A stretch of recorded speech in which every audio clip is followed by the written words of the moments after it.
So, doon na tayo sa phase 3, which is the hypersupply period. Ayan, nandito na tayo ngayon. Galing sa seller's market, lumilipat na tayo sa buyer's market. So, nagkakaroon na ng oversupply, tumataas na yung vacancy, and nagde-decline na yung mga presyo. So, in this phase, dapat cautious tayo and strategic ang ating pag-i-invest sa real estate. Diba? So, ano yung mga pwede mong gawin? So, ideally, mag-focus ka sa stability ng cash flow mo. Example, rental ka.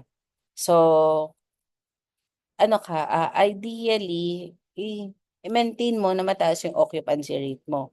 Pwede kang mag-lower ng konti ng rent mo or mag-offer ka ng incentives, kunwari mga discount, ganyan, para ma-attract mo and ma-retain mo yung tenants mo. Lock-in mo yung mga stable na tenants mo para makaiwas ka sa vacancy, para safe ka during this period. So, kung bibili ka naman, mas maganda na i-avoid mong bumili ng mga properties na inflated ang prices. Kasi baka later mag-drop yung price, di ba? Or yun, baka mas mataas nga yung supply sa demand.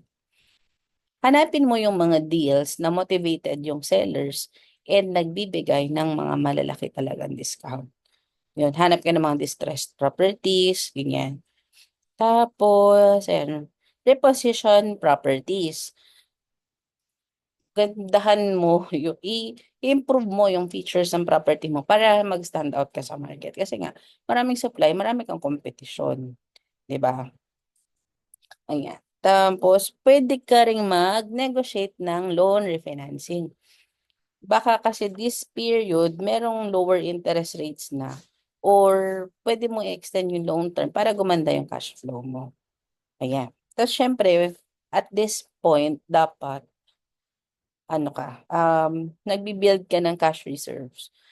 Nagpe-prepare ka sa vacancy, mga biglaang repair, mga biglaang maintenance cost, dapat ready ka.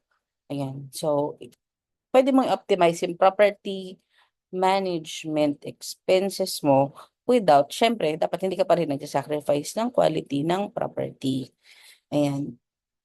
As an investor or buyer, pwede ka rin mag-target ng mga niche market kung saan continuous yung demand kahit may oversupply. Example, um, affordable housing, workforce housing, uh, mga nakapwesto malapit sa university or doon sa mga nagbubumang e-commerce, so warehouse, storage, gano'n. Ayan. So, pwede rin na it's a good time to buy at discounted prices. Hanap ka ng foreclosures, mga naka-auction, yung mga sellers na kailangan ng quick exit. Ayan. So, during this period, dapat ang focus mo is protecting your current investments, i-maintain mo yung cash flow mo, and nagpo-position ka for long-term gains. So, i-avoid mo yung over-leveraging and ano din, i-wait mo yung opportunities na maganda kung saan mababa yung presyo. Ayan. Sa mga news recently, sinasabi kasi na maraming unsold na pre-selling and ready for occupancy or RFO units sa Metro Manila. So, nasa around 70,000 as of Q3 2024.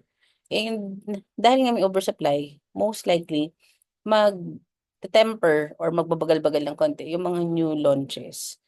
And ang pinaka-affected na segment, ayon sa mga news, is yung nasa range ng 3.6 to 12 million pesos. Kasi sila yung nag-a-account sa 57% ng remaining RFO inventory ng Metro Manila as of third quarter of 2024. So that's it for phase 3, the hyper supply.